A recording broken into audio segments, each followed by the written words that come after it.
Hi, I'm Simone W. Johnson-Smith, and welcome to the Immigrant Experience in America. Are you a professional new to the United States and struggling to monetize the expertise you brought across the seas? Are you feeling misunderstood and out of touch because you're struggling to understand the unstated rules of the American culture? Each week, we'll take an in-depth look at the positive contributions immigrants are making to the American culture, marketplace, and life. Our intention is to serve as a bridge from your culture to the American culture, giving you a roadmap of tools and the language to understand the unstated rules of the American culture. Let's get started. Hello, listeners, and thank you for joining us on another episode of the Immigrant Experience in America, where we amplify and humanize the experiences of immigrants in the United States and around the world. Today, we have joining us Mariana Cogan. Welcome, Mariana. Thank you, Simone, and very excited to be here. Thank you for joining us. If you don't mind sharing a bit about your heritage, your background, and anything else about your professional and personal biography that you'd like to share with us. So I'm born in Mexico City. My mom is Spanish. My father is Mexican. I grew up in Mexico in a Japanese school. Actually, from like 8 to 18, I was in Mexico City Japanese school. Then I moved to Japan. I went to college in Tokyo. So I was in Japan for about 10 years. And after that, that's when I moved to the US. Professionally, I actually started as an economist, investment banking, and then eventually move more towards, sales and marketing. So I'm currently the CMO of People.ai. It's a wonderful company. I'm a former customer. So I bought from them, a few years back, went to win a big award, kind of like the Oscars of the, marketing and sales space. And it's a wonderful company because what we do is we're the leaders in enterprise revenue intelligence, which is, what we mean is that we help companies to use data to be able to sell more by connecting them with their buyers, by really helping with engagement. Because at the end of the day, people buy from people. So the more that you can really optimize on that engagement, we help them to reduce waste, increase sales more, sell faster. So it's a very exciting space. So that's a little bit of kind of what I've been doing. But as you know, and I'm sure the listeners are aware, it's never a direct line from where you start to where you finish. If somebody had asked me 20 years ago, do you think you're going to be the CMO of a technology company, based in Boston? I would say no. I'm a Japan expert. I'm a banker. So many different things, but it's that cultural, historical background that I think can take you to incredible places. Well, I actually lived in Mexico City in DF in Polanco for 2 years back in 2008, 2010. Beautiful city. I love Mexico. I hope to go back at some point and go shop for artesanías. It is a really, so multicultural, very diverse city, huge, 30 million people. And it's interesting now in the post-pandemic world, how many people are actually working for American companies, but based actually in Polanco, Condesa, all those like really, really pretty neighborhoods in Mexico City. So we're definitely getting into a very global space. But yeah, Mexico City is awesome. And Mexico in general, too. There is so much to see. Guadalajara. I mean, I went to Metepec, name it, the different cities that I went just to see the different types of artesanías that they were selling and so forth. A beautiful, beautiful country. I'm wondering, and I'm sure my audience might be wondering too, why you're focused on Japan, Mexican, born in Mexico, from the Spanish background. Why Japan? What brought you to the United States? It is a question that I have to trust my mother on the answer because I don't really remember. So when I was 7, I was at a Montessori school in Mexico City. And one day I told my mom that I wanted to go to a Japanese school. So the Japanese component is a little bit unusual, but since you know Mexico City, and Mexico quite well, there is German school. My mother grew up in French school. There's American school and Irish school. Out of all those ones, somehow I chose Japan. I just found a passion for the language. So when I finished high school, all what I wanted to do was to go to Japan. So I managed to, to get a job at the Mexican embassy in Tokyo. I worked there for about a year, 2 years before going into college. And then what happened is that after college, at some point, I started working for a technology company based in Boston, American Financial Systems, at some point acquired by Morgan Stanley. And they were my customers in Tokyo, Dan Johnson, a great visionary. And he saw something in me. Fast forwarded about a year later, I left Japan. I went to travel, moved briefly to London. And he needed somebody to run his Japan and Latin America business. A good chunk of the business was in Mexico and Argentina. So by the time that he was looking for that person that could culturally, but also from a business perspective, run Japan, Mexico, Latin America, Argentina, I was pretty much most probably the only person that could do it. We danced the dance for a little bit, and then that's how I ended up moving to Boston. American Financial Systems used to be headquartered just outside of Boston. So that's how I moved here. So he's going to be forever, Dan Johnson, a great sponsor on really seeing what I could do and trusting that I could deliver for him. So that's how I ended up moving to Boston. And by now, that's about 22 years ago. Do you go back to Mexico often? Is your family still there? I don't go back as often as I would like it. My brother is in Dallas. My mother lives with me, most of the year. Once a year, I try to get back. And then there's so many other places, wonderful places to go to, but I try to go back home about once a year. I left very young. I was 18 when I left. So Boston has been the majority of your adult life and putting down roots with family. I get it.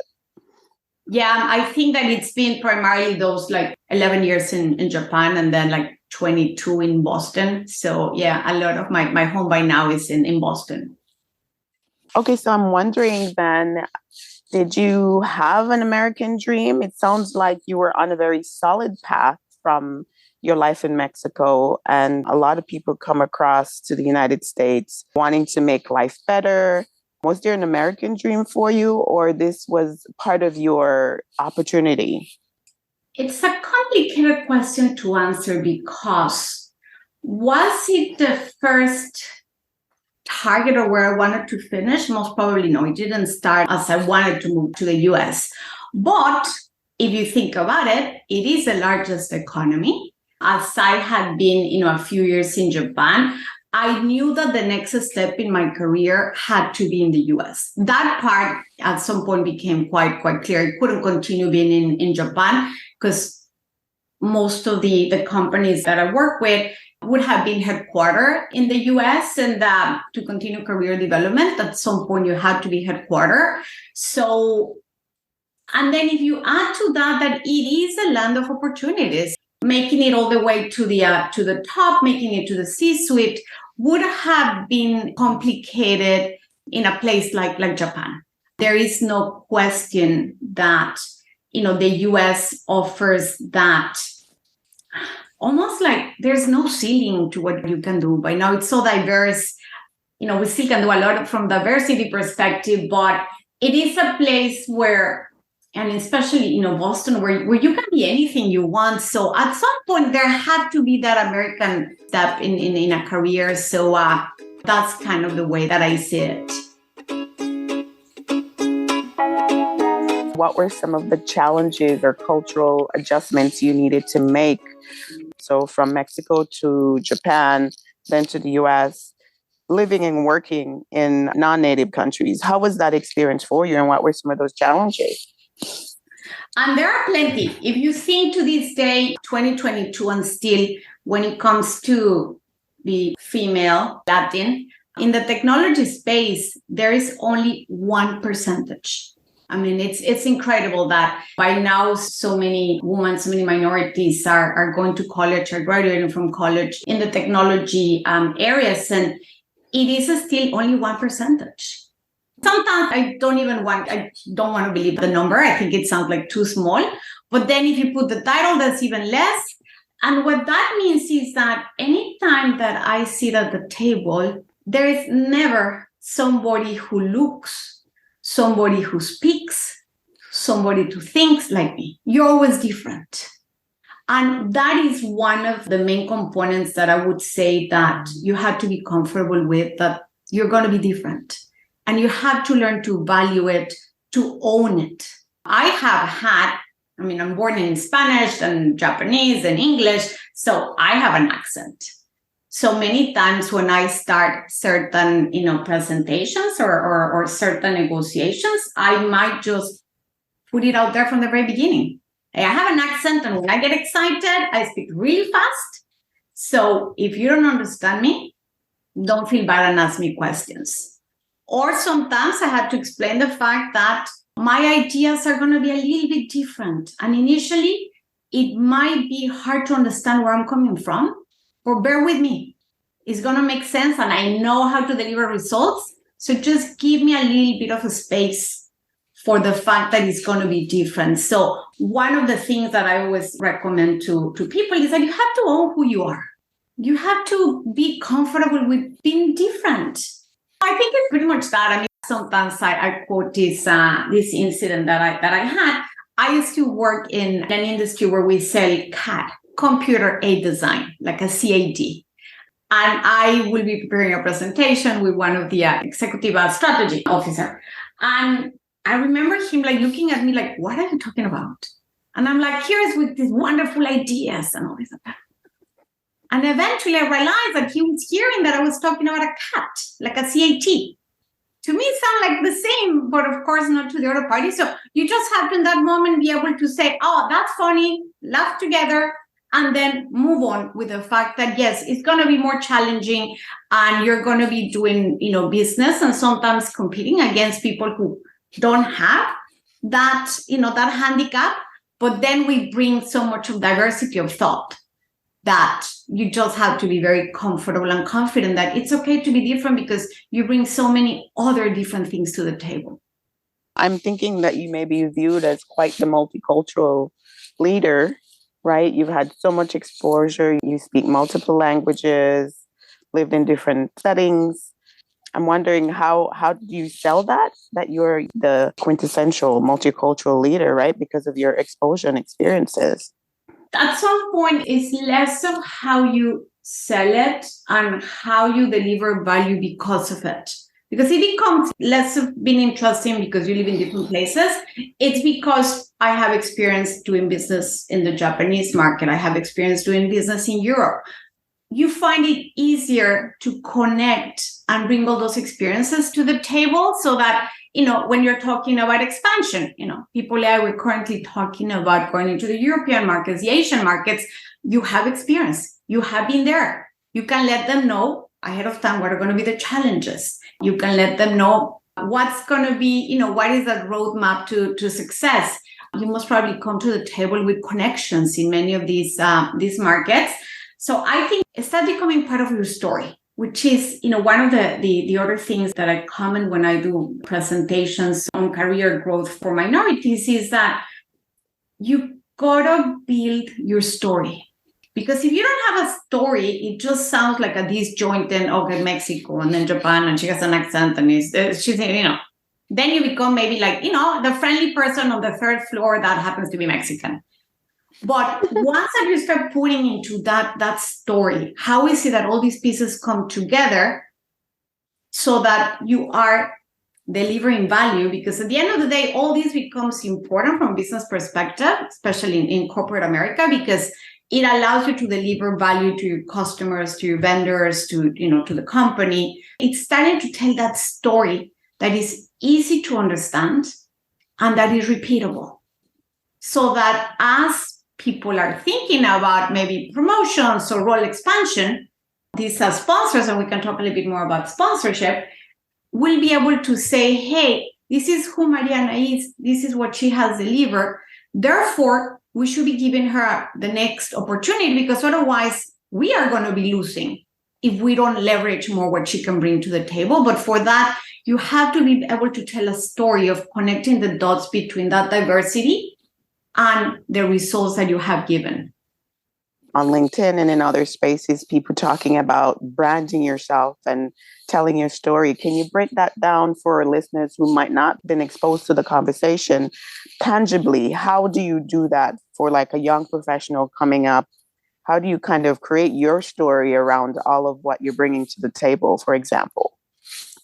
And I'm glad that you're asking, how do you make it into almost like an actionable component? Because this is an area where, when you were asking at the very beginning, what are the cultural differences in doing business in Latin America versus, in the US? I'm going to be talking more from the Latin perspective, where we're not used to show off. We're a lot of fun. We're very, chatty, and we like connecting with people. But we have been raised in a way that people know your parents, and people know families, and people know everybody. So there's never the need of that branding and that storytelling. But as you move to a new country where nobody knows you, you have to get into that storytelling. And what it is that defining what are the pieces, almost like a story, if you think about it. There was a problem and the hero arrived and the problem got solved. Similar to that, people have to be able to tell who you are. And that is your brand. That is your story. That's your why. In my case, I talk a lot about revenue optimization, all these different things that I have that the company accomplishes. But before that, there's what are the things that I've been doing. There's a platform that I really care about diversity and inclusion. There's a Mexican component, there is a Japanese component, and all that has to be put together into telling a story that has branding, because you have to start standing up for what you believe. Especially for the younger crowd, it's because people have to remember what they do, who they are. Especially, and it becomes even more important now that we're working also remote, and there's less of making that connection in person. You have to be able to make sure that people can tell your story. Like, who's Mariana? What is it that she's accomplished? Where is it that she comes from? Putting all that together and then wrap it around what do you care about, especially in this day and age that we all are looking for that why do we do things, why things are important. So make sure that you have your story, that you have your brand, so that people recognize you. And just to give you as an example, before People.ai, I used to work for PTC, a very large technology company in the Boston area. And I started relatively junior, I would say. I was the director of marketing operations. And then at some point, I started getting known as a person that will make things happen. So that you start having that brand. So if we acquire a company, they will say, well, we need Mariana because she makes things happen. So that's starting to be your brand. Then I started, as got a little more senior, to do more innovation-driven projects. So because they knew that I could make things happen, then okay, now she wants to do things that are more innovative, more new. Well, let's continue investing because she will deliver.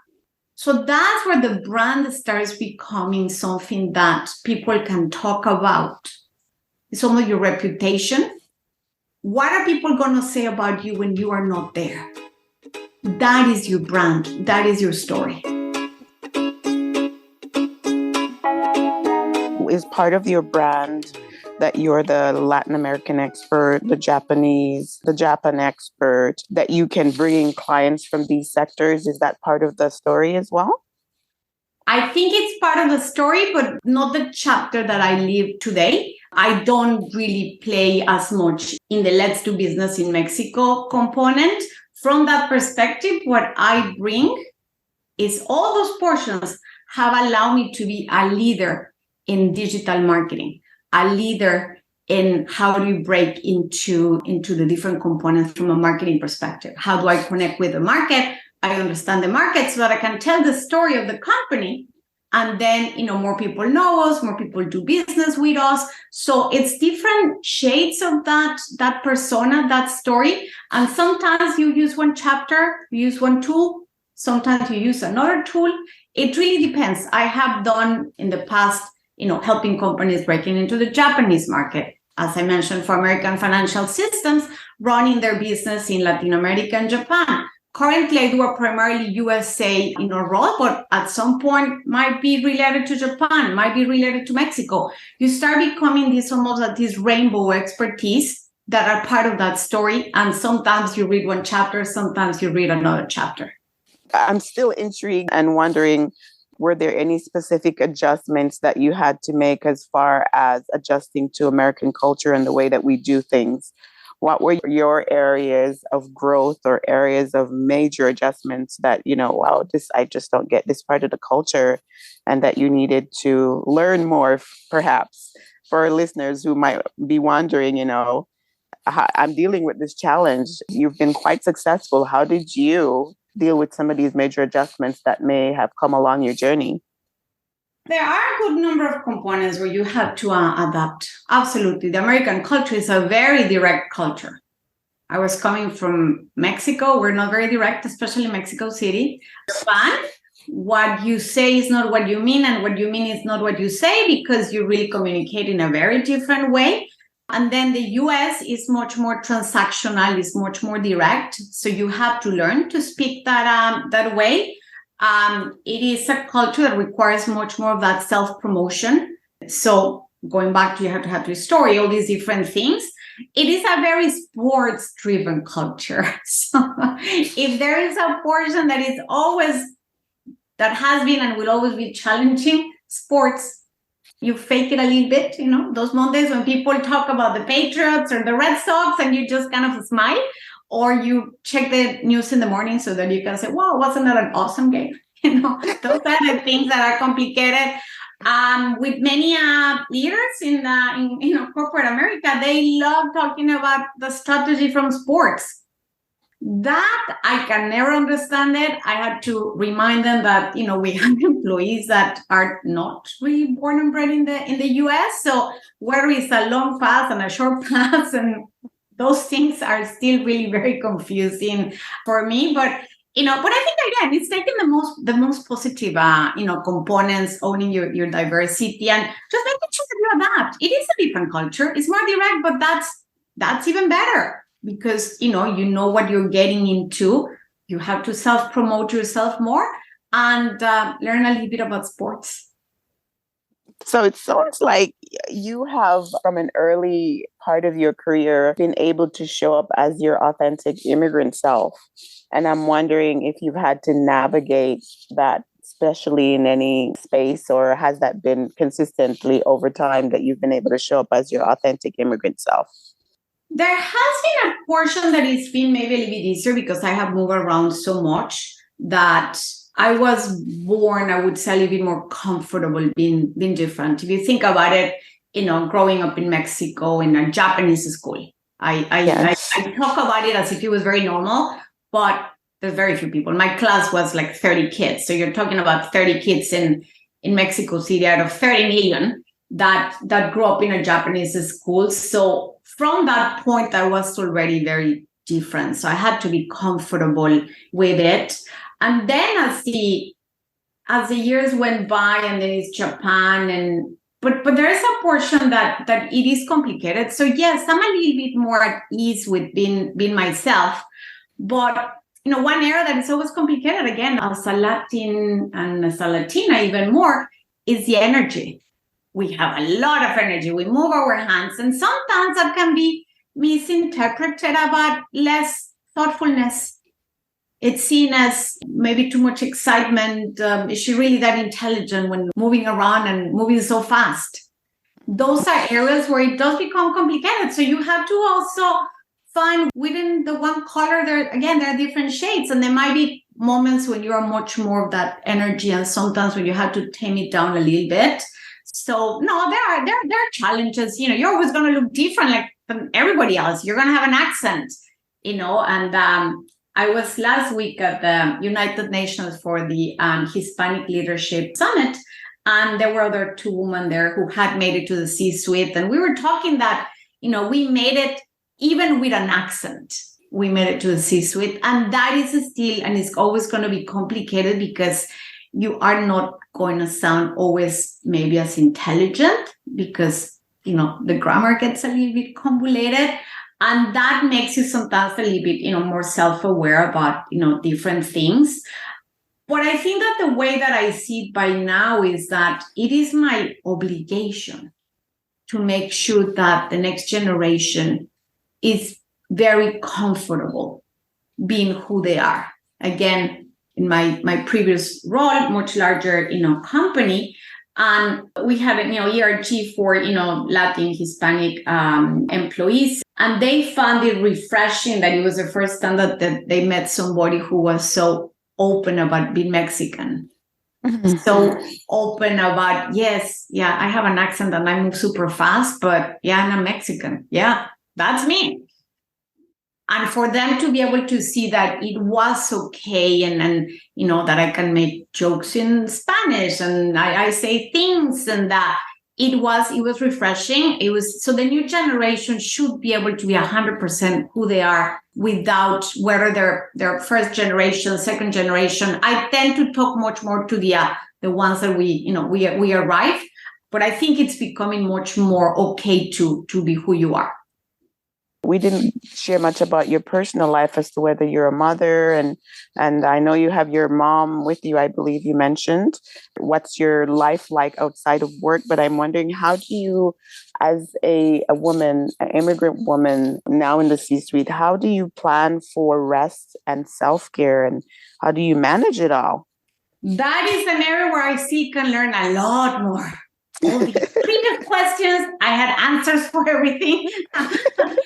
This one, I think it's very, very complicated because on one hand, as you asked me, there's all these accomplishments that are awesome, but it also means that my expectations of myself sometimes are a little bit too high. And I have a teenager and it gets complicated because you always want to prove that you're the best.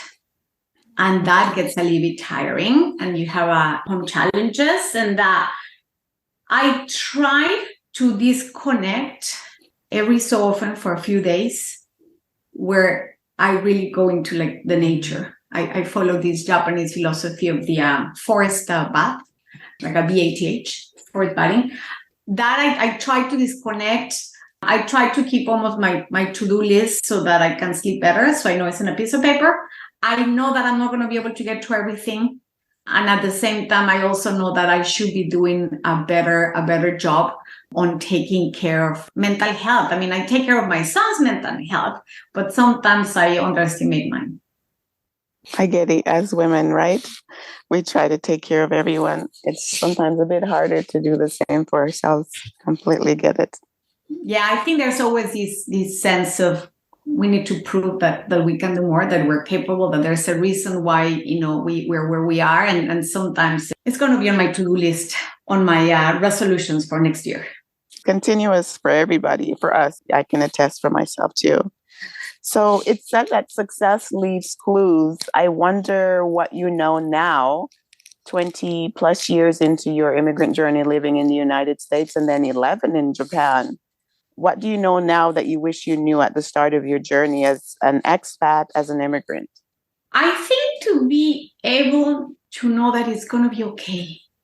I think that trusting that it's going to work out. I went through getting visa, green card, all those sort of things. We haven't spoken about that stress. That it's going to work out okay. That you're going to be able to show who you are, that you're going to be able to accomplish, that it's not going to be a straight line. I think that's the one thing that we all have to learn. And even sometimes I have to remind myself that it's not a straight line. There's going to be turns left and turn right, but stay close to who you are. I mean, every time that I join a new company or that I have a new project, I always think in Mexico we have a say that it's el que pega primero pega dos veces. So feel comfortable with doing that first thing. That it's okay. That taking that risk, that control risk, it's going to be okay. It's going to pay off.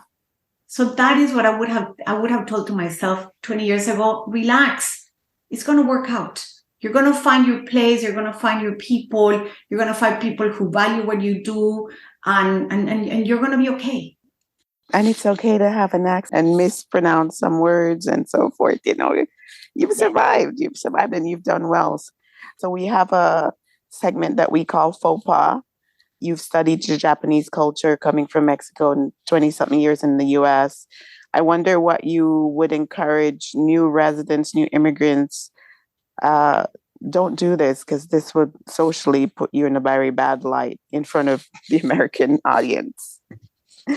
Well, especially when it comes to my Latin crowd, be on time. Something as simple as that. We tend to run like 2 hours late, and no. Be on time. Whatever you say that you're going to do it.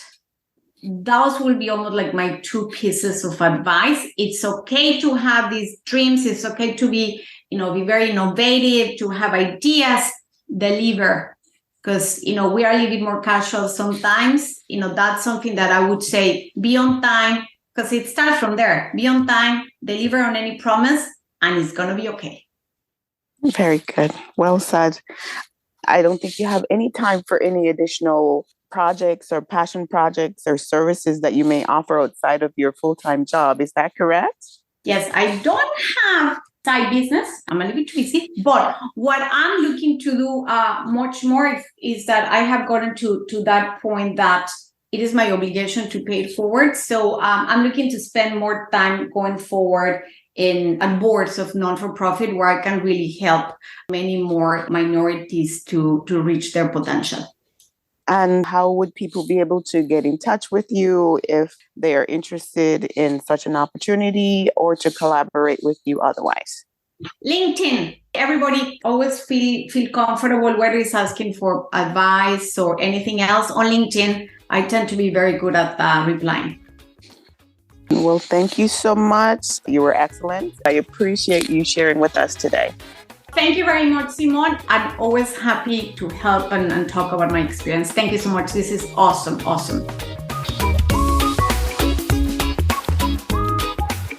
Tune in next week for another episode of The Immigrant Experience in America. As this is a new podcast, we welcome any and all support. If you have not done so already, subscribe on the Apple Podcast app, Google Podcast app, Spotify, Stitcher, or wherever you listen. You can also support us by completing a 5-star rating and review and sharing our podcast with your friends, family, and circle of influence.